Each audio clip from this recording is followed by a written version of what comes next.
In 1889, George Vanderbilt began building his home in Asheville, North Carolina.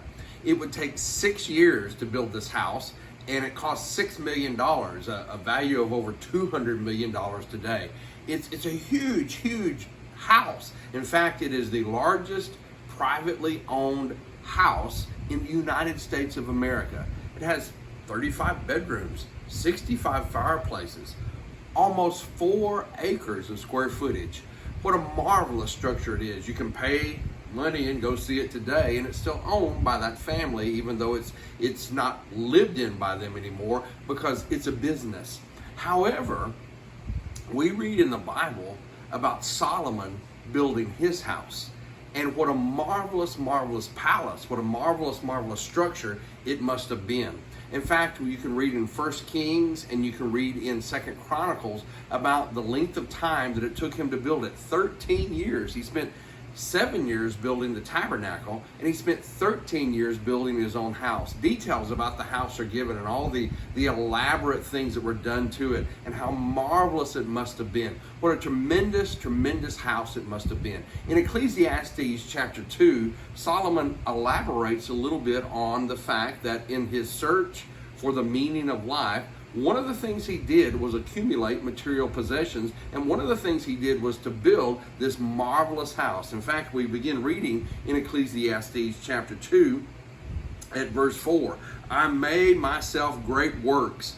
I built myself houses. And he built more than just that one palace that he lived in. The records tell us that. But I built for myself houses. I planted myself vineyards. I made myself gardens and orchards, and I planted trees in them of all kinds of fruits. I made pools of water with which to water the forest that grew from the trees. I got myself servants and maidens, and I had servants born in my house. Also, I had great possessions of great and small cattle above all that were in Jerusalem before me. And so he elaborates on these great things that he built, these great accomplishments that he made from a building and material standpoint. And yet, in this quest that we find in the book of Ecclesiastes of looking for the meaning of life, in the end, he'll say, it wasn't there.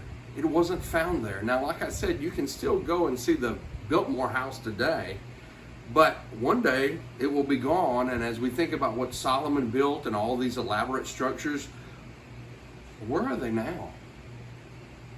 Where is Solomon's house now? Where is his wealth? Where are the great things that he built? We don't even have one piece of furniture that we can say belonged to Solomon. Not one thing of all these trillion-dollar places that he built.